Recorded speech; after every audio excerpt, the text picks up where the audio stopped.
Hey there, how you doing? Charlie Winters here with horse racing tips for Friday the 4th of October.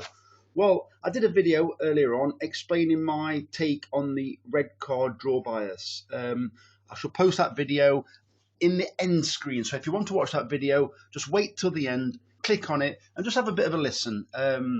So let me get on to Friday's horse racing selections. So I had a quick look through and I thought, hey up, it's Ascot, Fontwell. I don't go anywhere near Fontwell.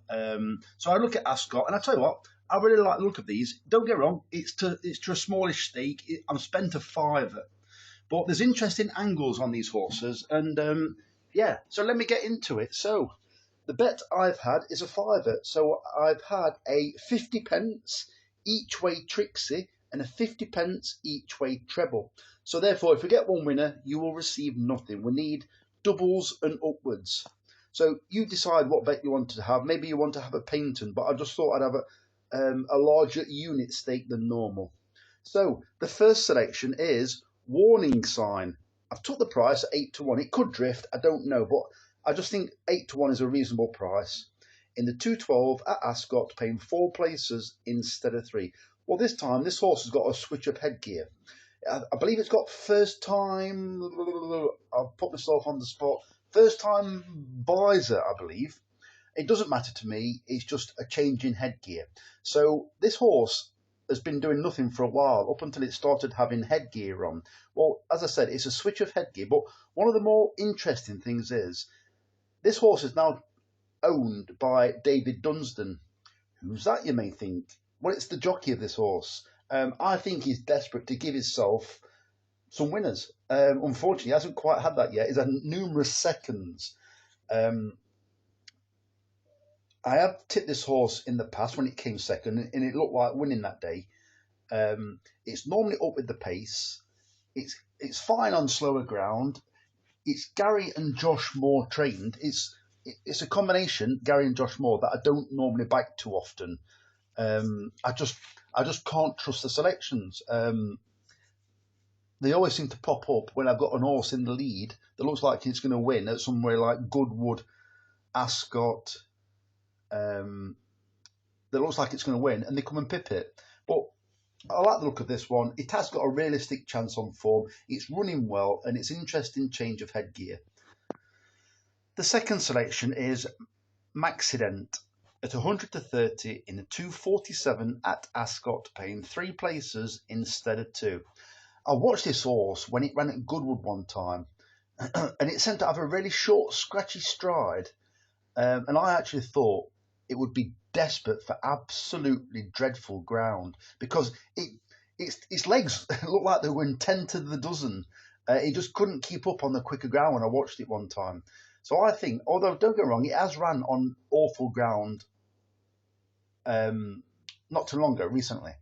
But it has run well on it, and I think with Sheen Murphy on board, I'm hoping that this horse can get to the front and dictate its own pace. And what I do hope is it can snatch like a 5-length lead, and the jockey can be a bit sensible and like always maintain that, because this horse isn't going to quicken. It just keeps galloping and galloping, and I think if it can get a lead, get a breather, and go again, I think it could be very difficult to catch. I do like the look of it. It's 100 to 30. It's from a powerful ownership, Ammo Racing. Don't get me wrong, it's been a powerful ownership all its career, pretty much. So yeah, so I can't use that as a reason to back it today, because it's got beat in the past with powerful owners. But I do think it's got a realistic chance. It's always, these big owners always like to have a winner on the Ascot card, because it's a great place to showcase their whether it's a syndicate, whether it's powerful owners or whatever it is. There's a lot of eyes on the meeting. Even if it's just a Friday afternoon. So I do like the look of Maxident, and I think it's got a realistic chance. The final selection is Wendrock at 9 to 2 in the 322 at Ascot. This is a 7-runner race, so they're only paying out on the first 2. It might be worth, if you're interested, in placing this bet after 9 o'clock, because then if you're part of the Sky Bet Club, you should get the what do you call it, the best odds guaranteed, I do believe. It could well be bigger than 9-2, because this is my take on the race. I've looked at the Racing Post ratings, and the William Haggis favourite, the John and Thady Gosden second favourite, and this horse, Wendrock, have all pretty much achieved the same Racing Post rating of 74. The reason why I can avoid the favourite is because it's got a Racing Post rating of 74, but on one of those occasions it actually won. So it's got the same rating as all the others, but it's got a penalty to carry. So I love those kind of favourites because they are vulnerable. Doesn't mean they can't win and don't win, but it means they're vulnerable. They need to produce an awful lot extra. In fact, they've got to improve just to warrant the penalty. The second favourite is powerful owner, Oppenheimer, the black and white colours. John and Thady Gosden, it's off of 70. Sorry, it's not off of 74. It did a Racing Post rating of 74, but it did it on the all-weather. So it doesn't mean a great deal. It just means, to me, it hasn't run on the turf. It could well hate the all-weather and be crying out for the turf. But I just think missing a competitive race on the turf, on heavy ground, going from whatever, I can't remember where it actually ran, but obviously it may have been standard, but whatever the standard that was, Tapita, or it doesn't matter. But that horse hasn't experienced heavy ground in race conditions. So the next no, it isn't. So my selection, Wendrock. Its sire is Manduro. They absolutely love dreadful conditions. The dam sire is Linamix, and that horse was renowned for liking soft ground. This horse was ran once in a competitive race at Hamilton, and I believe that was heavy ground as well, and ran a cracker. It may have been flattered that day, but I'll find out tomorrow at ASCOT, because it was a William Haggis.